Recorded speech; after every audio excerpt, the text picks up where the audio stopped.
How would you define globalization? What do you think it means or entails? Kind of globalization is, I guess, kind of the expansion of the free market and everyone being able to trade with each other. Standardizing of specific things that like one country would see is right, like as far as, you know, fast food. To globalize that would, to me, to be like to take that and spread it everywhere else and keep it the same way. Like pressuring others to be like westernized, to westernize everywhere else, you know, that kind of thing. When I think of globalization, I can't help but just think of American globalization, because it seems, you know, that's how the world works now. It's like everything, like America is so embedded in every country. I mean, it's just like Americanization is just taking over so many countries, where the point that people are forgetting like who they are and what makes them special all around the world. I think it's about culture. I think it's about cultures and coming together about something.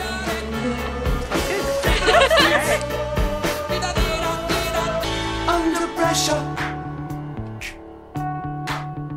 Under pressure. Globalization is the worldwide sharing of goods, ideas, and culture through increased communication and advanced technology. In the era of globalization, the United States has become the leading exporter of culture. The United States is famous. American food, art, entertainment, language, religion, politics, and particularly American economics have saturated the globe.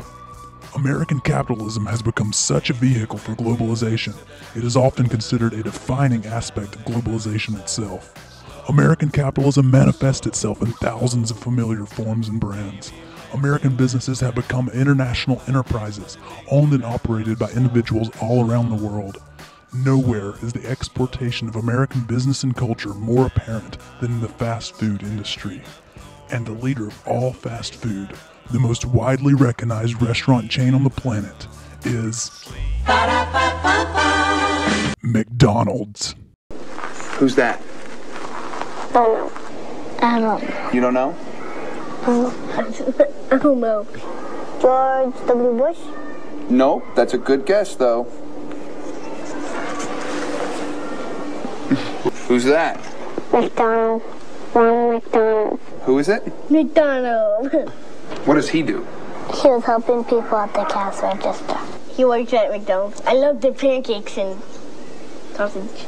He brings every of his friends to McDonald's for a Happy Meal. Where have you seen him? On television, on the commercials. He's the character that made McDonald's. And he does a lot of funny stuff on TV.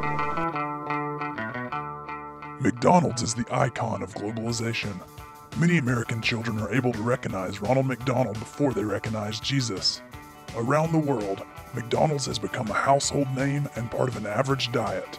Today, the chain includes 31,000 restaurants worldwide and serves over 58 million people daily. This is almost equal to the entire population of Italy. McDonald's employs over 1.5 million people and is located in 118 countries. In many cases, McDonald's attempts to conform to local culture rather than change it completely. In Germany, one can order a beer with their burger.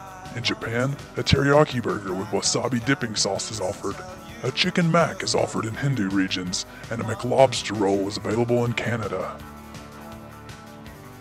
Despite McDonald's success and popularity, it is often met with negative criticism, both at home and abroad. How often do you eat at McDonald's?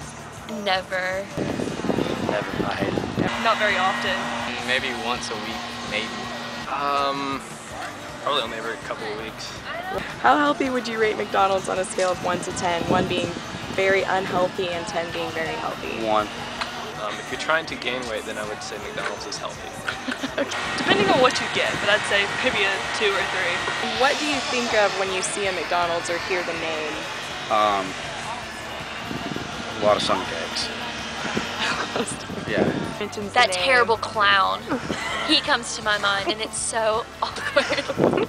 Author Eric Schlosser states in his book Fast Food Nation that by eating like Americans, people all over the world are beginning to look like Americans, at least in one respect. The United States has one of the highest obesity rates of any industrialized nation in the world. As people eat more meals outside the home, they consume more calories, less fiber, and more fat. The documentary Super Size Me, written and directed by Morgan Spurlock in 2004, was a graphic illustration of the negative effects of such unhealthy food. In fact, the film was so effective that shortly after the film was released, the supersized menu option was eliminated and the McDonald's premium salads were introduced to the menu. McDonald's has also been criticized for its environmental impact, its use of sweatshop labor to produce Happy Meal toys, targeting children with advertising, and its use of subliminal messages. So how is it that such a heavily criticized and often disliked business can be so successful? Why do you think McDonald's is a successful company? Cheap, fast. Because they're quick, it's cheap, and it's easy. Just everything now is just on the move. Everybody's got somewhere to go, something to do. You don't really have time to sit down and spend 45 minutes, eat. You know, you gotta go. They serve cheap food that tastes good, and people are willing, and they have a drive-through, and people are willing to ignore the fact that that it's not very good for them. Because it's marketing.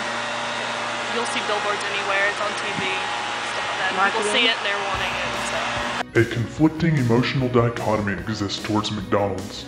Consumers often like McDonald's and are disgusted by it at the same time. People enjoy McDonald's because it is fast, cheap, and easy, but dislike it because it is stripping away individuality and culture. It is unhealthy, it harms the environment, etc. The same dichotomy of emotion exists towards globalization itself.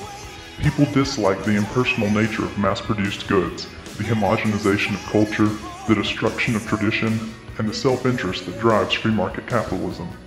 However, humans are self-interested, and precisely for this reason, we want things cheap and fast, and we want to attain them as easily as possible. Thomas Friedman calls this conflict the battle between the Lexus and the olive tree.